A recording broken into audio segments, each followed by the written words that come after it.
Hello mga kabisik, welcome back ulit sa ating YouTube channel. So ang ating tutorial ngayon, itong ating router na Mercuses, gawin nating AP or access point.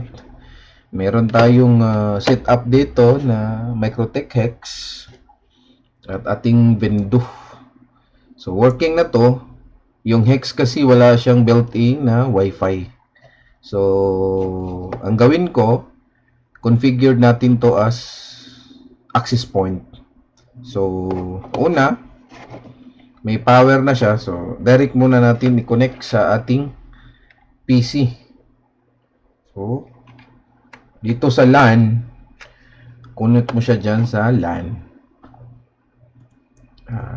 Dito sa ating PC,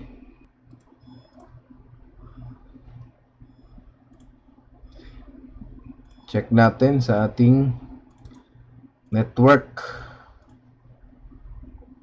Yung default IP niya is 1.1. Okay, open tayo sa ating browser. 192.168.1.1.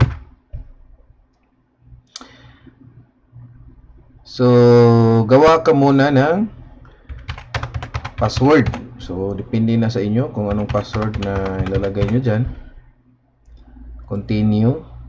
So, skip muna dito. Skip.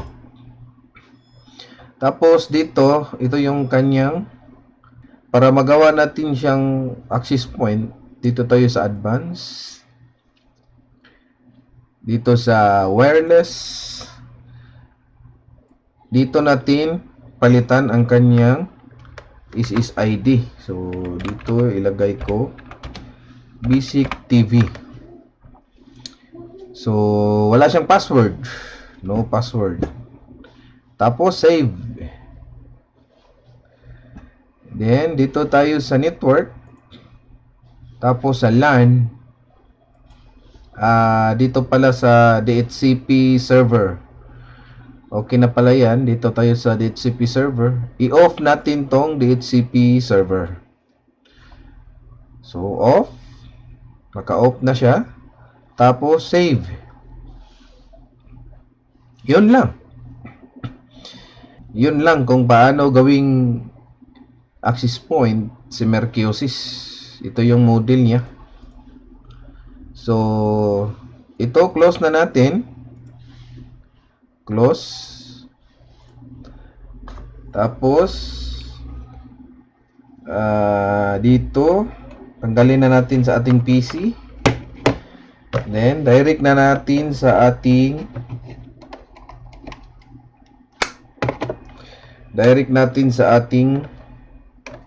Microtech Hex. Ayan. Okay. Power on natin ang ating window.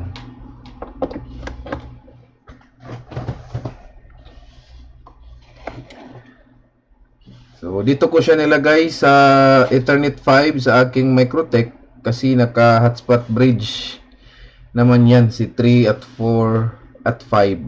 So, okay, check natin sa ating cellphone.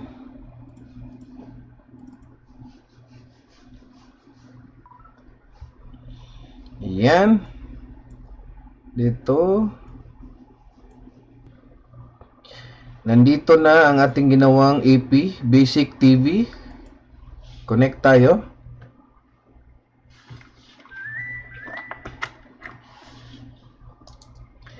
Yan. Tapos, insert coin. Yun.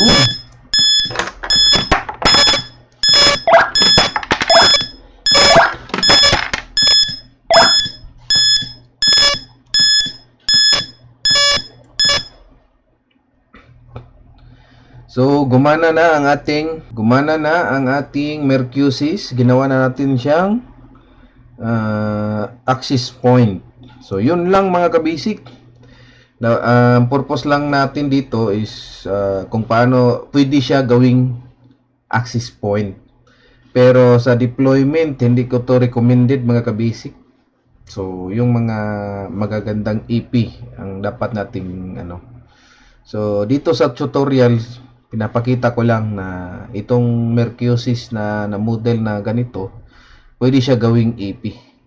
This is for tutorial lang. But this is not recommended for deployment. Yun lang mga kabisik. So, thank you. Marami pong salamat. At sa hindi pa nakapag-subscribe, pa-subscribe naman dyan.